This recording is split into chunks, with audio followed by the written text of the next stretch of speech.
35. Now, this request surprised me, but you guys wanted to see it, and I'm here to deliver for you. The Bo Diddley, rhythm and blues, home cooking, dirty fun, nothing fancy. And what's this figure? I'm going to play you a figure. You're going to tell me what it is. 1, 2, ready, go.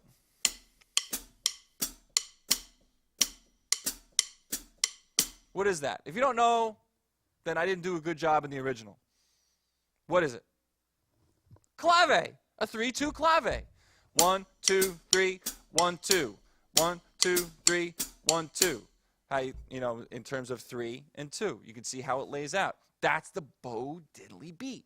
But now we're going to play it in a completely different way, and this is why this groove is cool, because we're not going to be all over the place. Everything we've done is like we have our hand here, we're riding on something. No, not now. Now we're going to stay on one drum. You will be tempted to play this all over your drum set. Ignore that temptation. Just let it settle in.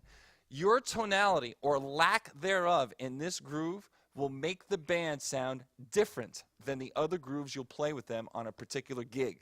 So you stick to this kind of sound, it just changes the texture of the band. Let's take a look at it. 1, 2, 1, 2, 3, 4.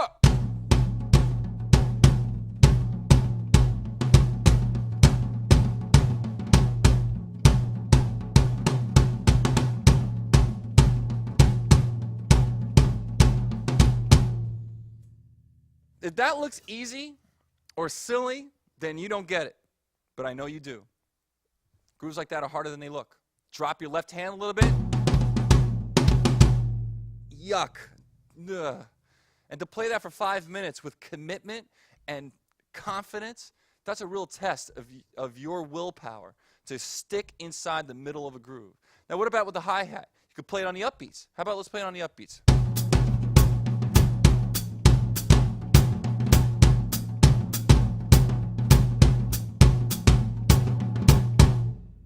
How about unison?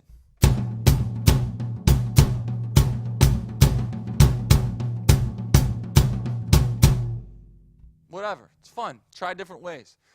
That's it. That's the Bo Diddley, and this is a fun track. Go get 'em.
The masters have spoken, and they wanted another name groove. And this one didn't surprise me, because if you're into country music, you hear this groove a lot.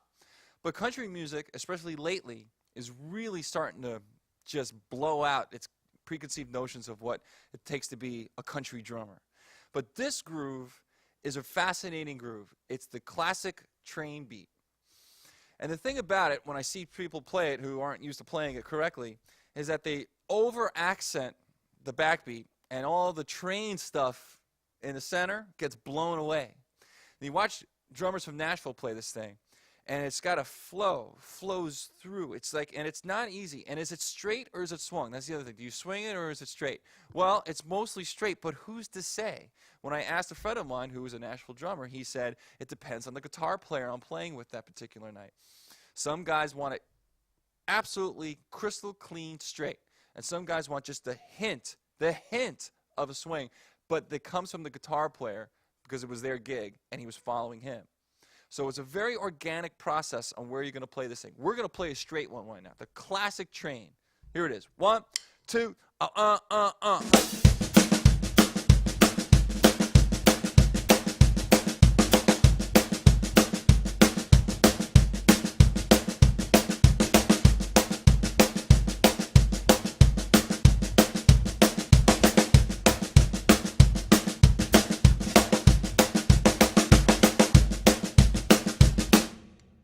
When you get that going, it's a groove like none other. It looks so simple, doesn't it? No, no, no. It's deceptive. To get that to sit and not rush and really fill up the entire bar absolutely perfectly with those country eighth notes. I don't even know how else to explain it. It's their own kind of thing. It's its own feel. It's fascinating. And you're going to love playing this track just as much as the musicians loved playing it. You know, about 2 months ago, I got called to do a jingle, and the entire jingle was a train beat. I have no idea what the product was, and I don't really care. But I had to play a train beat well, and I was really glad I knew. So if you're thinking about being any kind of a musician where you live in a town, you get called to do gigs, you may have to know what a train beat is. And that's what it is. Have fun. Go get 'em.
Groove 87 brings 4 grooves that are rideless.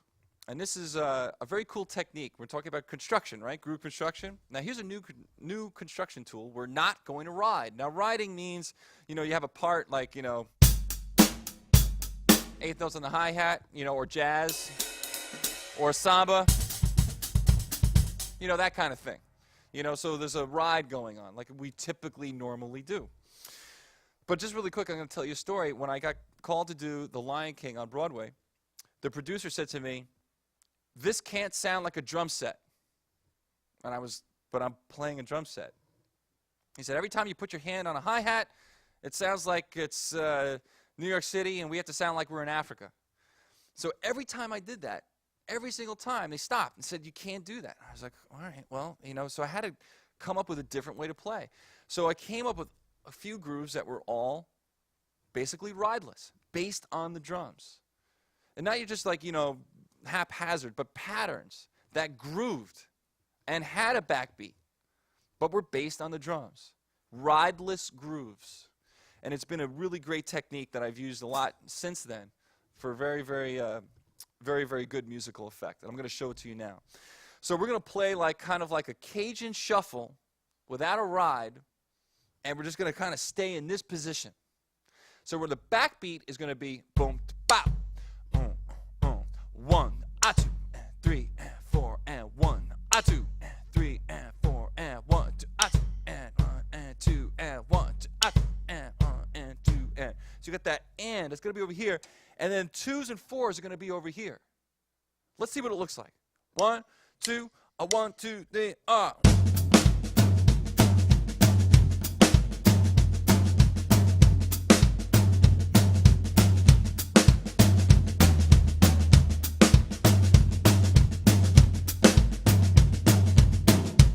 That's a great fun groove to play. So now when you're playing the shuffle, obviously, if you don't have a left hand that can go, hear that shuffle rhythm? It's in the crack. It's not, and it's not, it's in between that sloppy, weird, kind of just strange place between straight and swung. I don't even know what that is, but it just feels great when you play it.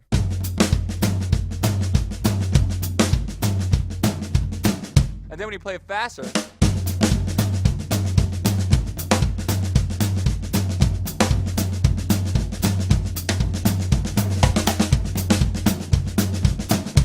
rideless grooves. And that's the one we're going to do right now. It's notated on your poster. That's how you play it. 2 different tempos. You're going to have fun with this one.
Groove 88, another ryless groove. Again, another groove I had to come up with for the Lion King. This is really, really cool. This one is right hand based on the toms and has motion. Where the other one stayed here and was based on a left hand shuffle, this one's going to move around the drum set. It's going to have little crescendos, and it's going to be very tonal and very melodic on the toms. Let's see what it sounds like. 1, 2, 3, 4, and...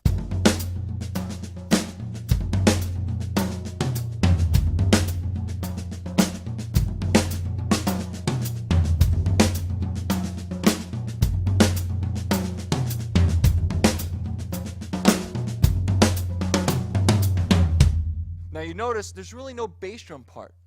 It's just on the ones. That's it. Just big old fat one. Now it leaves you opportunities, if you want to accent different parts of the groove. Let's see what it sounds like just a little bit faster. 1, 2, 3.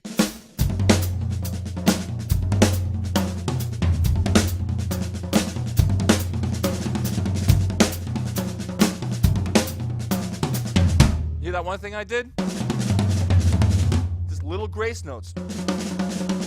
See what I'm talking about? Just little grace notes as they're going by. Oh man, it's awesome. So anyway, you guys get your hands dirty on that one.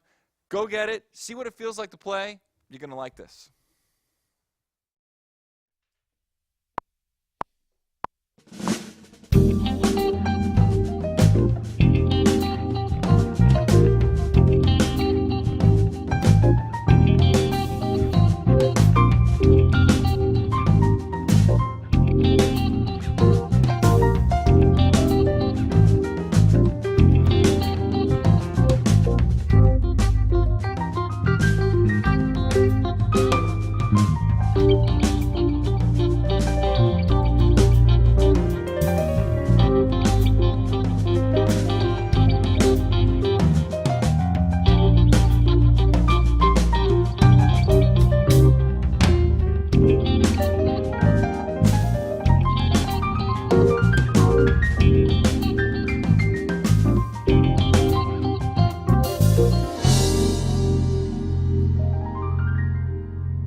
Groove 89, a different kind of groove, not rudimental, though people like to make it rudimental, it's not. It has a 9-stroke roll in it, but that's about as deep into the rudimental world as you want to get with this.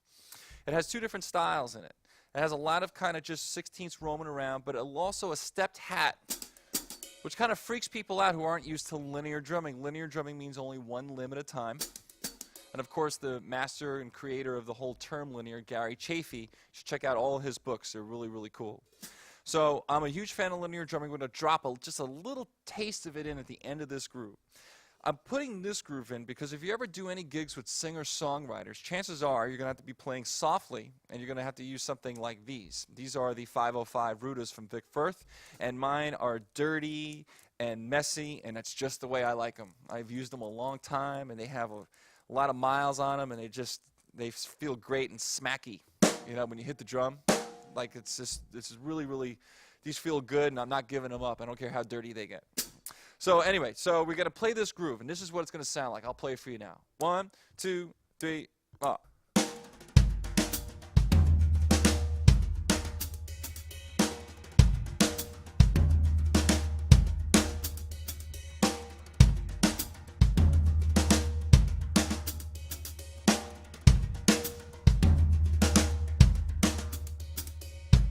A lot of stuff going on in there, but it just flows so beautifully when you're playing it, and you got to make it groove. So it isn't like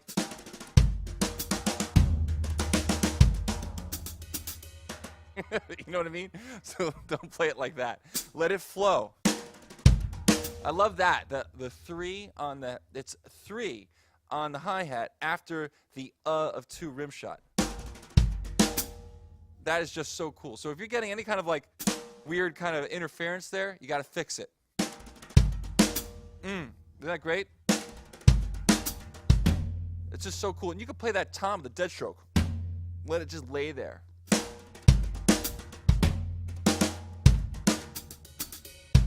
Oh man, that is so much fun to play. And there's so much different stuff going on inside of it, all these different parts. You know, and the musicians asked me, when we made the track, does it sound too country? Because it wound up sounding pretty country, actually. And I was like, absolutely not. All the families borrow from each other. Who's to say what is country? Who's to say what isn't? Or what's R&B? We're borrowing, we're smushing together, taking the best qualities of stuff and making new stuff. It's a great thing. So I said to the musicians, I said, absolutely not. I said, just follow your instincts. That's where they were inspired to go when they heard me play this track. So let's see where you're inspired to go when you play it. Have fun.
Now, this is a groove I've been looking forward to getting to. I have a very strong personal connection to it, and I'm going to tell you why in a second. But first, let me tell you something I like to test my students with. Every once in a while, I like to just call a groove out or a thing for them to play, unexpectedly, then stand back and watch what happens. And what I've been using lately is a cadence, just a straight old cadence, and saying, play a cadence. And I just watch what happens. And it is amazing how very few students can just play a cadence. And I started thinking about it, and it's because we've associated cadence with, heavy amounts of rudiments and, sometimes really funky cadences and stuff. But the word cadence to other musicians means something completely different. Now, my father, who was Sonny Igo, was and still is a great drummer, and he was a session musician in the 1960s. And one of the coolest things that he did was the thing for the NFL. And the logo for the NFL would come up, and I remember this so clearly. The the NFL logo would come up, and there would just be this nasty, undeniably cool, just a fat cadence, just a fat march cadence. That's all it was. No frills, no funk, just a straight up street beat. And it was so cool, just the logo and that cadence. And I thought, wow, that's just great. You know, I didn't even know it was my father, but you know, I just thought it was really, really cool. And then he told me that he got it from the Marine Corps, and now I'm giving it to you. So from the Marine Corps to him, now to me, and now to you. 4-way pass. So let's take a look at this thing. And it absolutely is a groove. I'm going to play for you really, really slow. And you can see it on a poster, and it looks like, you know, there's some flammecues on there and stuff. And I'm using kind of like the modern variation of a flammecue, where I'm putting the flam on that second note. Let's see what this looks like. 1, 2, 3, and 4. 3, and 3. 3. 3, and 4, and 1. See how fat it is? It's 5-stroke rolls, not 7s. 3 and 4. That's more of a traditional rudimental thing. I'm using 5, so they're fatter. 3 and 4. 3 and 4. Now the whole thing. 3 and 4. 3 and the 4 and the 1. 2 and 3 and the 4 and the 1. 2 and 3 and the 4 and 3 and 4 and 1. Just so cool. Now, if you don't have good roll, you know, control, nice and even, if your rolls sound like a lawnmower, not good. Not going to work. Okay, so get those double strokes happening. Spread them out, nice and beautiful. And the last reason I want to tell you about why I'm showing you this is because Groove Essentials is to give you practical information, things you can actually use. I auditioned once for kind of like a musical playhouse near where I used to live when I was a kid, and the guy who was auditioning me asked me to play a cadence, and I was the only drummer there who could play it. I played this, and I got the gig. So now I'm giving it to you. Via Sonny Igo, via the Marine Corps, via me, now to you. Enjoy it and check it out.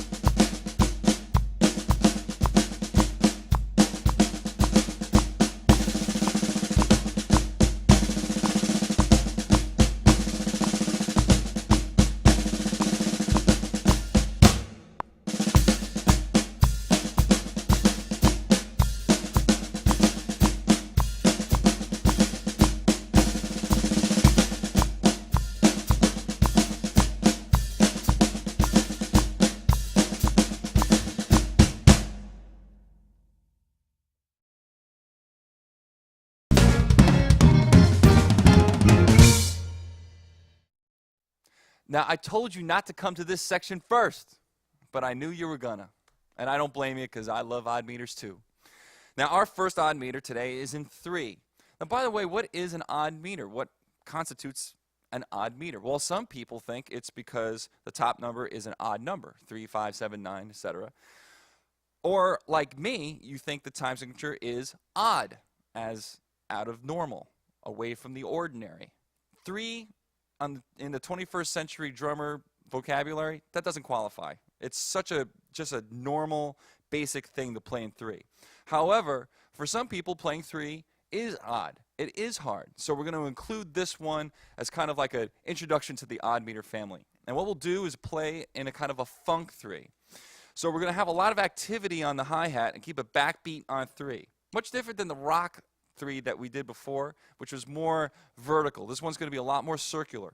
It's also going to allow you to play the illusion of a polyrhythm. Oh boy, we're going to get into polyrhythms? No, we're not going to be getting into polyrhythms. However, if you're ready to start an adventurous accent on your hi-hat, you can imply a 4/3, and I'll show you what I mean in a second. Let's see what this looks like. 1, 2, ready?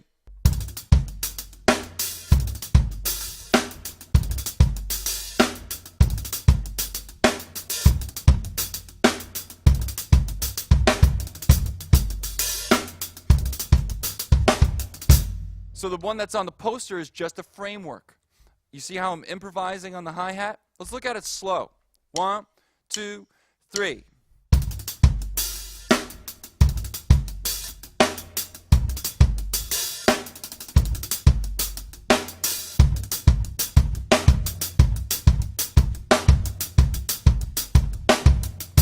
That was 4/3.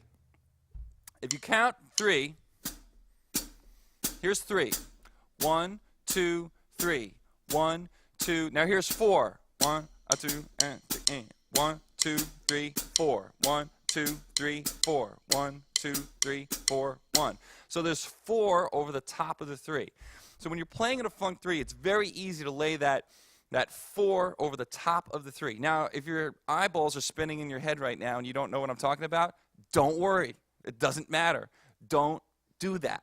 Just play the basic groove. 1, 2, 3.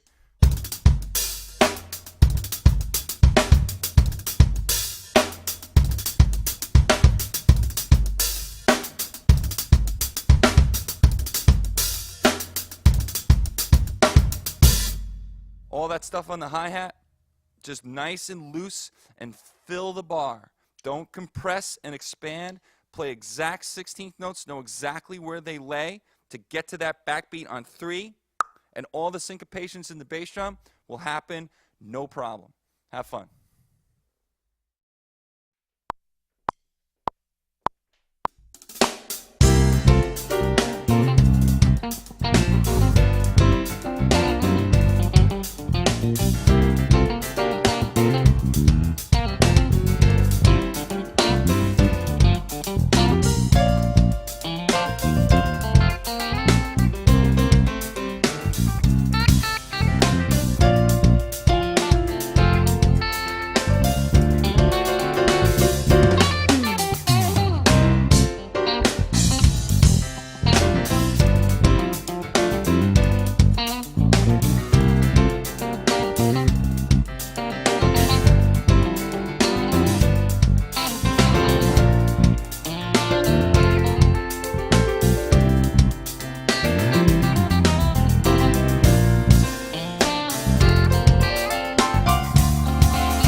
Okay, 92. Here we are. The first real odd meter, I think. We're going to look at 3 ways to play in 5. The first one is going to be a very basic 5. And the secret to playing in odd meters, once you get to 5 and higher, is to split your groups into 2s and 3s. Do not try to count 1, 2, 3, 4, 5, 1, 2, 3, 4, 5. Because when you get to 7, you can't say 7 because it's a 2-syllable number. And besides, you'll find that guys who are really good at playing odd meters, we think in groups of 2s and 3s. So we're going to do a 2 and a 3.